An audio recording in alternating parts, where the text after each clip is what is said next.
With some of the hubbub around Cody Epps and the NCAA Transfer Portal dying down for BYU, had an interesting conversation with somebody about the reality for football players that we'll talk about. And also, DraftKings sets the over-under win total for BYU football this fall, and should be very familiar to those of you who listen and or watch this podcast. You are Locked On Cougars, your daily podcast on the BYU Cougars, part of the Locked On Podcast Network, your team every day.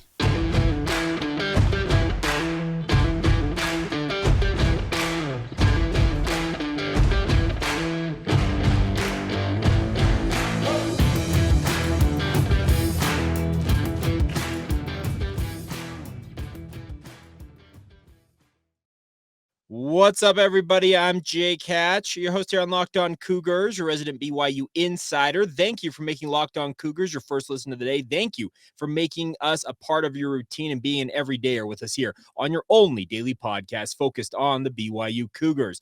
Diving right in on today's show, but a quick reminder that today's show is brought to you by our title sponsor at FanDuel. This episode is brought to you by the FanDuel Sportsbook, official sportsbook of Locked On. Make every moment more with FanDuel. Visit FanDuel.com/LockedOn today to get started.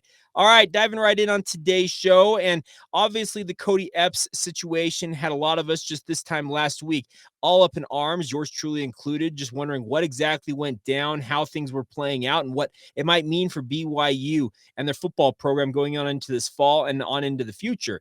Had an interesting conversation over the past, I'd say 3 or 4 days with somebody that I'll to respect their wishes, I'm going to just call them a source. Had a great conversation with them about how things are going in the transfer portal for BYU football players. And it's not just specific to BYU football players. This goes essentially for every other college football program out there, probably for the true big dogs. What I'm talking about, like the Alabamas of the world. We're talking like the truly elite of the elite that have the most money, the most resources.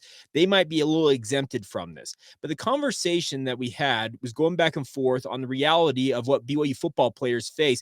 And it's involving how the transfer portal has really just caused all kinds of issues when it comes to guys staying loyal to their football programs. They are being given all kinds of pressure from people outside of the program, whether they're representing a certain school maybe, or they're just an entity of their own. They are pressuring these young men to a large degree to simply jump into the transfer portal with a promise of a sum of money, no matter what the sum is, that'll be paid out the second they hit the transfer portal. And in some cases, it's like a advance, like it's a signing bonus in a way, that if they do that and then join whatever program that this person is representing, or at least has some influence with, they would get more money with that with regards to NIL. And it's a very, very shady business, folks. And I'm talking, you can have out and out people from other universities or representing other universities doing this. This can be agents trying to build up a third party type situation where it comes to representing these young men with regards to NIL and potentially their professional futures. But it's causing undue stress on the family, the friends, and even the athletes themselves, because it's causing all of these people to get hounded almost relentlessly about, like, if you have a player of any type of rapport who can go out there and play, that people think can obviously contribute to a football program, they are getting all kinds of attention, and a lot of it unwelcome. That's the thing about this. Is the conversation I had was to kind of reiterate how unwelcome some of this attention is. A lot of these parents, these athletes themselves, they're out there trying to compete and live their dreams as football players. For the vast majority of them, if not all of them, that dream is to be a professional football player in the NFL one day. I feel like sometimes in all of this NIL madness that's going on, and this was part of the conversation we had, is that the sight of the end goal being the NFL for these athletes. And for the vast majority, yes, it will not be the NFL. Let me be very, very upfront about this. But there's sometimes people are falling short of the vision they had for themselves at the outset of their collegiate career, as all this pressure, like I said, a lot of it undue and unnecessary, is causing them to think, I got to go out and get mine right now. Now, NIL can obviously set up these young men and young women in the women's side of these athletic departments with money that could be seed money for their future, whether that's a down payment on a home, starting a business venture they've had a dream for, setting up their family to take care of their family in the interim while they chase the dream of playing professional sports. I get all of that. But too many times, and this was part of that conversation, is that there are athletes who are settling for chasing the biggest dollar or dollars in the NIL sphere, whereas maybe honing their craft, perfecting what they can do at the collegiate level with the hope of making, in this case, be hundreds of thousands of dollars potentially at the collegiate level versus millions of dollars at the NFL level. Hopefully all of this is making sense, because it was a very enlightening conversation. And this was unsolicited information that was passed along to me. And I truly appreciate those who've reached out. And I've heard bits and pieces of this, but this one individual conversation, I was like, man, I really got to kind of hone in on this and talk about this, because I think there's a missing element in all of this with regards to the NIL sphere, is that it is causing a lot of distraction in terms of off the field. Could that affect guys' on-field production because they're distracted with some of the off-the-field situations with regards to maybe their family member telling them, hey, I've got this person promising this amount of money if you do this, etc. Like, that type of stuff obviously could divert their attention away from what they actually should be focusing on, and that is their actual on-field performance with the dreams of making, in essence, generational type money, generational wealth at the NFL level potentially, versus making pretty good money in the here and now. I know, trust me, and not everybody's financial situation is the same. I'm very, very aware of that. I don't begrudge any young man, young woman, anybody out there who has the opportunity to go out and make money via their name, image, and likeness to do that. I'm not saying that they shouldn't do that. All I'm trying to pass along is the reality that it is causing issues in terms of diverting attention away from the goal or the goals at hand. And that mainly is the on-field work that needs to be done by these student athletes because of all the other off-the-field distractions. Am I an advocate for NIL going away? No, I think NIL is absolutely something that should be part of the collegiate calculus. All these athletes have earned the right in a billion-dollar business, I said that with a B, billion-dollar business, to benefit themselves financially for the work they're doing out there on the football field, the baseball diamond, the basketball court, whatever arena or playing surface these athletes compete on.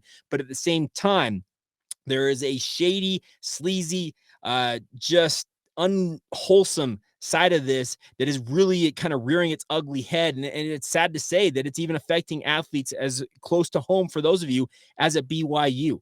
This person I was telling me gave me very specific examples of different athletes, some of them very intriguing that I was like, wow, I cannot believe that happened. But the conversation we had, I was able to verify bits and pieces of what they were talking about. So I've got no problem saying that this stuff is legit.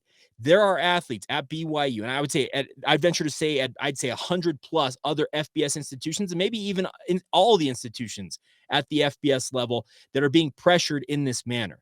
The rich get richer. I know that phrase has been around for eons, but it's really become too true. We're seeing more and more of these conglomerations of high-level athletes, and it's being done via NIL. Free agency is alive and well in college sports, and that's the sad reality of things. But so far, BYU's been able to kind of punch above its weight and keep a lot of the guys or gals in its fold at home, keep them in Provo versus having them exit and look for other opportunities elsewhere. Other programs are not so lucky, and BYU's been lucky enough to have athletes like a Cody Epps or a Lauren Gustin most recently decide to enter the transfer portal, look at their options, and then ultimately decide, you know what, BYU's where I want to be, and that's where I'm going to stay. That is not the reality at a lot of programs. But BYU's been lucky so far. Will they be so lucky moving forward? I can't guarantee that, but I just wanted to kind of lift the lid and kind of shine a light a little bit on what's going on. It's not a pretty thing out there. The NIL stuff is there. And by the way, in certain circumstances, some of these athletes are being promised multiple different things. And when the reality comes of what they're actually receiving, it's two completely different situations. And I'm not shining a light on any other program or programs out there. I'm just saying from this person, this person's reference point is with regards to inside the BYU football program. And it's a very, very interesting dynamic that's at play here. And it's something that absolutely needs to be focused on. And until the NCAA or the United States Congress / Senate, the United States Congress, House of Representatives, I'm trying to say, until Congress acts or NCAA decides to make a move and clean this up on their own, the sad part is this appears to kind of be the status quo moving forward. And the sad part is I'm not completely convinced that it will not affect on-field production and on-field performance for some of these athletes, because it is a very, very loud thing in their ear. And just you have to look very far, I think, to see the impact of some of these situations playing out in real time. And that's the kind of the sad reality, as I said, of all this playing out. So I don't necessarily know that I have a complete conclusion or a diatribe I'm trying to deliver here. I guess I'm more just trying to kind of expose what the reality is going on. And like I said, it can be beneficial for all these student athletes with NIL. Let me be very clear about that. I support them having the right to make money. I support them in having the opportunity to transfer if their situation is in their best interest to do so. But the sad fact of the matter is both of those two quote unquote rights these student athletes have are being monopolized, leveraged, being weaponized in a way to actually induce them to make the move and almost force their hand in a way. And that's not the way it's supposed to be. So crazy stuff. But nonetheless, the more I learn on this and anything I'm able to verify that type of stuff, I'll be happy to pass along. But on a happier note, BYU football is projected to have a pretty decent season. If you believe DraftKings Sportsbook, they're one of the big sports gambling properties out there in the gambling realm. They put out their win totals, over/under win totals for each Big 12 football program, BYU among them for this upcoming fall. And like I said in the open, should be a very familiar number to some of you, or I guess all of you, who've been listening to this podcast for any length of time. We'll talk about that here in just a moment. First, a word on our friends over at FanDuel. Of course, we're all craving and watching the NBA playoffs. If you're not, you're missing out on some great basketball. I would encourage you guys to make a fast break to FanDuel during these NBA playoffs, because right now, new customers can get a no-sweat first bet of up to $1,000. That's $1,000 back in bonus bets if your first bet does not win. The best part is they got great new promotions every single day. So if you check back daily, you have an opportunity to win in different formats. It's a safe and secure app. You don't have to worry about your information or your money being at risk. And the best part is you get paid out instantly. There's no having to hit a reserve to get paid out with some other websites out there. FanDuel will pay you out the second you win. So if you want to cash in, do it right now. There's no better place to bet on all the playoff action than America's #1 sportsbook right now. Visit FanDuel.com/lockedon today to get a no-sweat first bet of up to $1,000. That's FanDuel.com/lockedon to get started today. FanDuel, an official sports betting partner of the NBA. Thank you once again for making Locked On Cougars your first listen of the day. Cannot appreciate you guys. I just butchered that. But thank you, I guess I should say, first off, for being a part of this podcast. Thank you for being an everydayer right here with us on Locked On Cougars.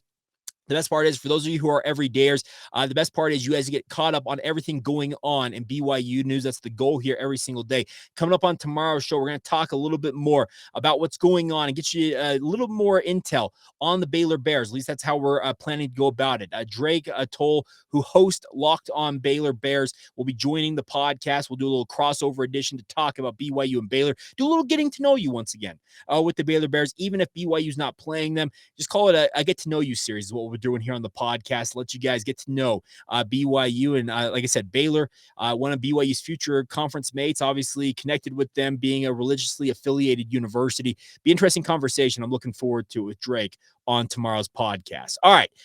DraftKings has put out their over/under win totals for each of the Big 12 schools out there. And like I said, if you had BYU going 6-6, like I said, my benchmark for success for BYU this fall, well, guess what? You'd be hitting right on the number that DraftKings has set for BYU. They've set the over/under win total for BYU at a flat 6. It's not 5.5. It's not 6.5. It is 6 wins. So essentially, you have to either bet BYU is going bowling, in essence, getting to 6-6 to push that number, or 7-5 to win that bet. Or you have to project that BYU will miss out on bowl season by going 5-7 or worse going into the season. Now, I read some different articles about this. There are such websites out there. I think Longhorns Wire, I think it was one of those I was reading. I can pull this over here. Yeah, Longhorns Wire actually said that they really think BYU is going to surpass that number. They actually project BYU going 8-4. And now, A number of you have asked me, have had conversations with folks saying, okay, why did you project 6-6, Jake, going into this season? The biggest thing for me in BYU going 6-6 is because you don't necessarily expect BYU to go in and kick butt right away. I don't think anybody does. I think BYU knows what they're going up against. Their coaches have been very, very quick to point out that they're stepping up in a level of competition that they've never faced before on a game in and game out basis. Sure, BYU over the past handful of years, 3-4 years, have played what I called a Power 5 adjacent schedule. What I mean by that is they played 6-7 Power 5 opponents every season, and that obviously tested BYU's depth, and in some ways it was actually a very bad thing for their depth because they had a number of players go down, and it affected their opportunities to win some handful of games that feels like they might otherwise have won with their first line guys or the front line guys, speaking of their first stringers. The situation BYU faces now is this season, for the first time ever, BYU is going to face a grand total of 10 Power 5 opponents. One of them non-conference, their big marquee non-conference game, the road game down there in Fayetteville, Arkansas against the Razorbacks. Big game, and I obviously hope to make the trip to that one. I'd very much look forward to watching BYU in SEC country. It's always a treat to watch BYU compete against the Southeastern Conference schools. And Arkansas, obviously, BYU will have some revenge on their mind after they came out to Provo and just stomped on BYU this past year. But then after that, you're right into Big 12 play, your first foray into Power 5 football, and you get no rest for the weary. Of course, you get a midseason bye, which obviously will help after 5 games. BYU will get that bye.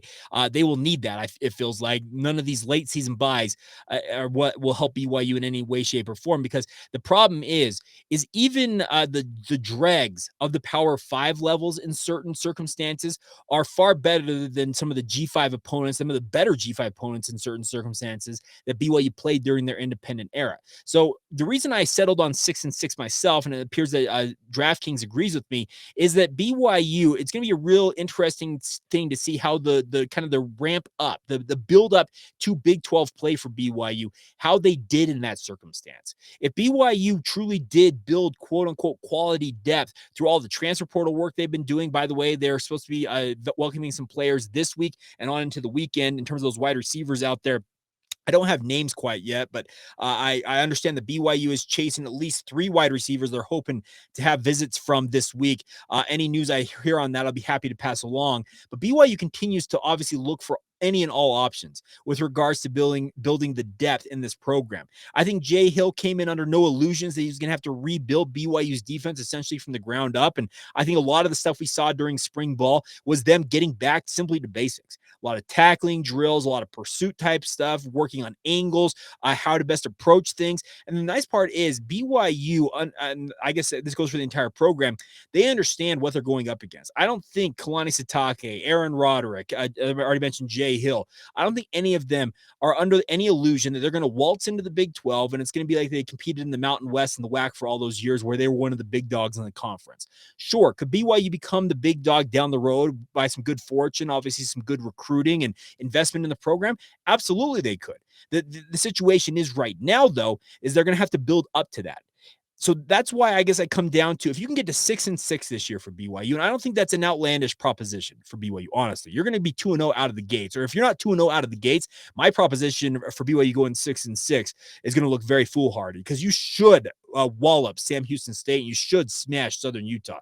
If you come out of anything other than 2-0, well, guess what? Any and all predictions for BYU season in terms of the under on that 6-win total absolutely are in play. But if you get out of there 2-0, you start maybe potentially 4-1. Well, guess what? On the back half of your schedule where it's far tougher, and obviously it's going to be all Power 5 opponents, the likes of Oklahoma, Texas, Texas Tech, all in that bunch.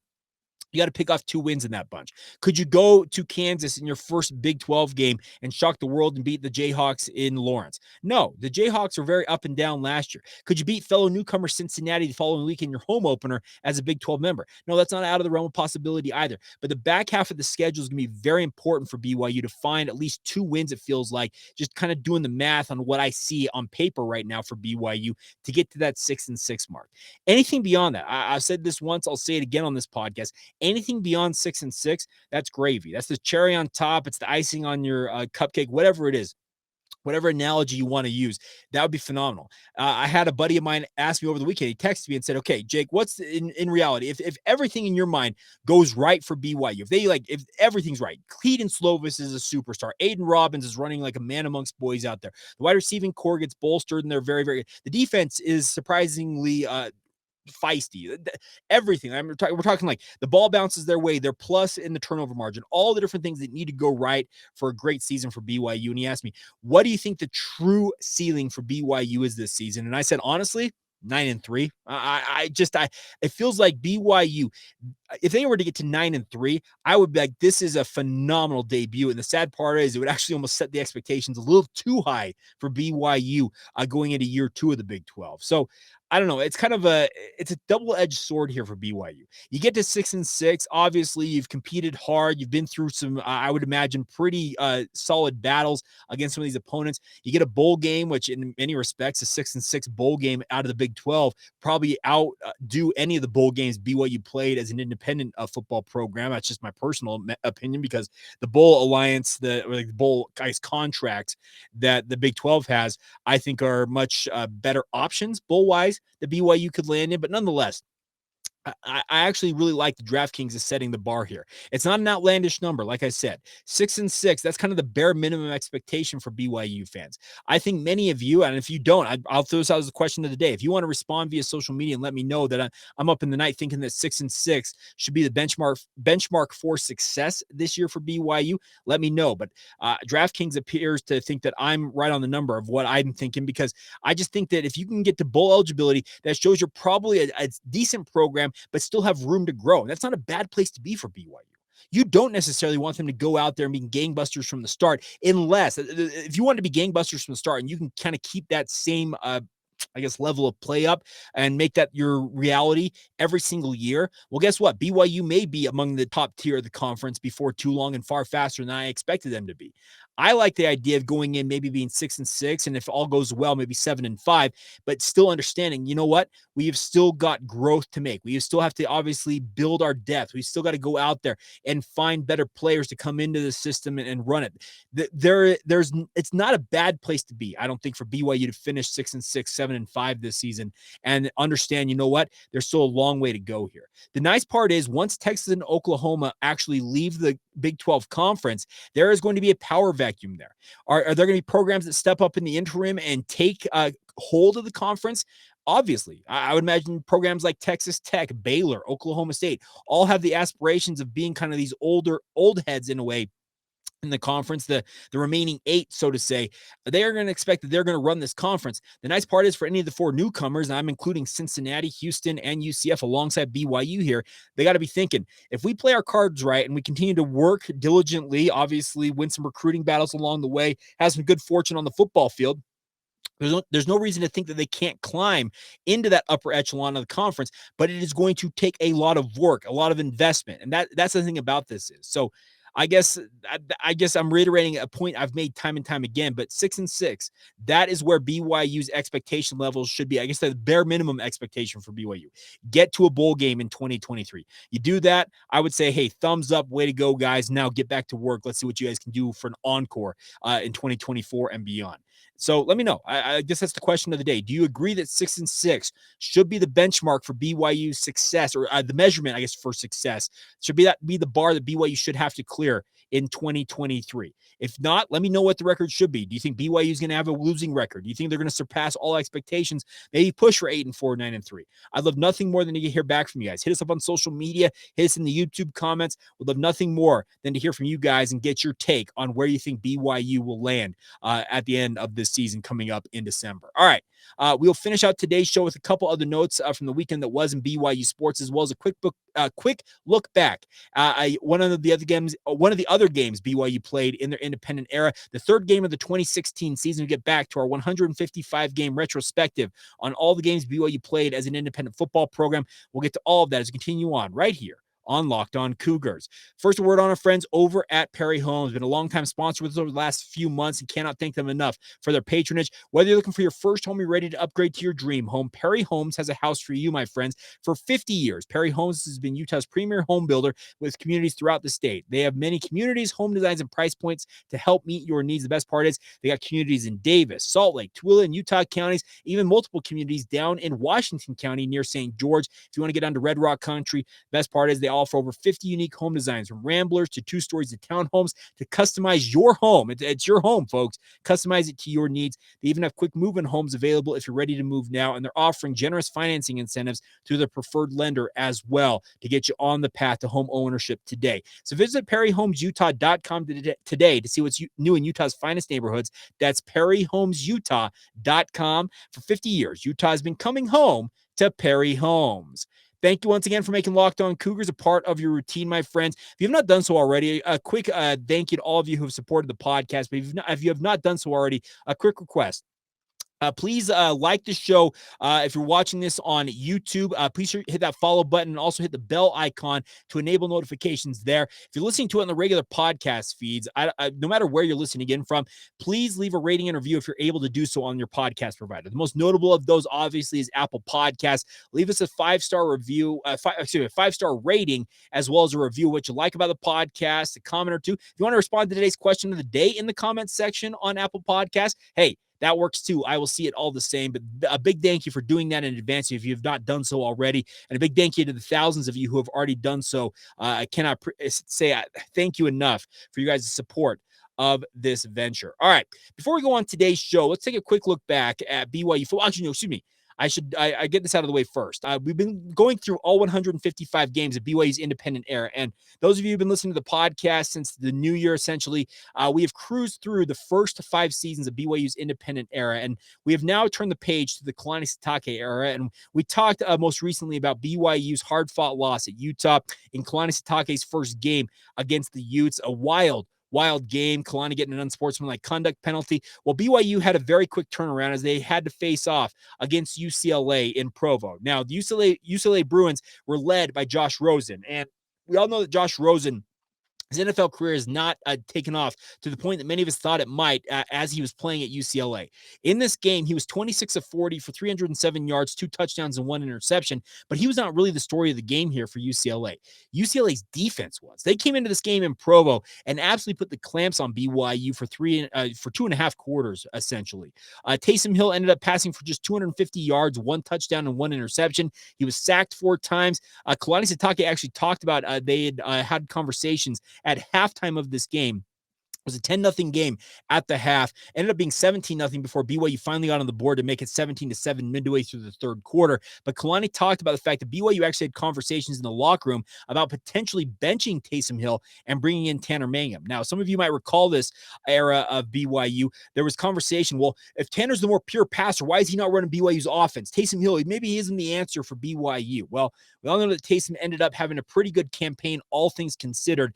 But this was one of those games that kind of highlighted some of his inefficiencies as a passer. The bigger thing for BYU in this game is the fact that they ran 25 times for a grand total of 23 yards. Yes, that is 0.9 yards per carry, folks. When you cannot run the football, you are not going to win football games. Now, UCLA also struggled running the football. They ran for a grand total of 50 yards on 34 carries, so a paltry 1.5 yards per carry, but it was just enough for them to get out of Provo with that 17-14 victory. BYU had a touchdown late, a 91-yard drive that actually almost gave them a third of their total yardage for the game. I got it to 17-14, but that was all she wrote. And as BYU fell to 1-2 on the season, and obviously not starting the campaign they wanted to with Kalani Sitake taking over as BYU's head coach. I remember watching this game. I was in attendance at it, covering it, and I'm just like, man, BYU, they're finding themselves in kind of the teeth of a defense that I didn't anticipate UCLA's defense being as good as it was in this game. But alas, it's kind of what it ended up being for BYU as they lost this one. And then they had a very tough game in the following week. It was the start of this campaign for Kalani Sitake. 4 Power 5 opponents in a row to start the season. Now, only two of them truly on the road. Only one of them truly on the road. 2 of them neutral site, though. So obviously BYU is traveling quite a bit. The only home game was that game against UCLA we just talked about. But we'll talk about what happened against West Virginia on tomorrow's podcast. And it was another heartbreaker in a way for BYU. But that's kind of the story of this season, is what could have been in certain circumstances of BYU's campaign, the first campaign under Kalani Sitake. But the final thing before we go on today's show is the BYU is already working in the transfer portal once again. Reports came out yesterday. I guess it's not a report. It was Ajani Carter, a converted cornerback for the Utah State football program, had a very, very good season last year with 9 starts for the Aggies. He reported BYU has offered him a scholarship. 24/7 Sports said that he had originally planned to visit BYU here in the relatively near future. Could they pick up another cornerback who had a pretty good season this past year from Logan to bolster their back end? I said it last Friday on the podcast for you everydayers out there, that a BYU was looking for 1 or 2 cornerbacks in the transfer portal, and this could answer the question for at least 1 year, because Carter only has 1 year of eligibility. He's a grad transfer, spent 4 years up at Utah State, but now looking for another opportunity. You could do a lot worse than bringing in a guy like this. Bringing in a guy like this, because he was fairly productive last year. I think 44 total tackles, like I said, 9 career starts. A guy who made the transition to playing cornerback in his college days after playing wide receiver throughout his high school career. But I really like what I saw from Carter. I watch a little more Utah State than most because I work with them at the KSL Sports Zone in my day job, and really impressed with the moxie of this young man. He doesn't have a lot of experience playing cornerback. He really only saw time extensively last year. But what he showed on the field last year were tools that I think BYU could work with, obviously. And he probably doesn't come in and figure to start right away. I don't think. He'd probably be a backup for BYU. But like I said, they're looking for 1 or 2 guys on the back end of that defense to bolster their depth at that cornerback spot. And as we talked about earlier on today, crazy things are happening in the transfer portal. So at all times, you've got to be on guard with regards to building your depth and bringing in pieces that in certain circumstances may be called upon to a higher degree than you may have originally anticipated them doing so. We'll see what happens. But Ajani Carter, the latest in terms of offers I'm hearing out of BYU, and like I said, any other recruiting news that comes out, we'll be happy to cover it for you guys right here on Locked On Cougars. So that's going to do it for this Monday edition of the show. Thank you for sticking with us. Obviously, a big thank you to all of you for your support of the podcast. As always, got some fun things cooked up this week. Like I said, we're going to have a conversation with Drake Toll from Locked On Baylor coming up tomorrow. Planning to talk with Locked On Bearcats. Talk about the Cincinnati Bearcats later this week as well. So a fun week ahead, and obviously we'll have more kind of interspersed throughout with all the news going on in BYU sports on a daily basis. So a big thank you once again for making us your first listen of the day. If you have not done so already, make sure you subscribe, rate, and review the show as mentioned. And as always, thank you for being an everydayer right here on the Locked On Cougars podcast. See ya.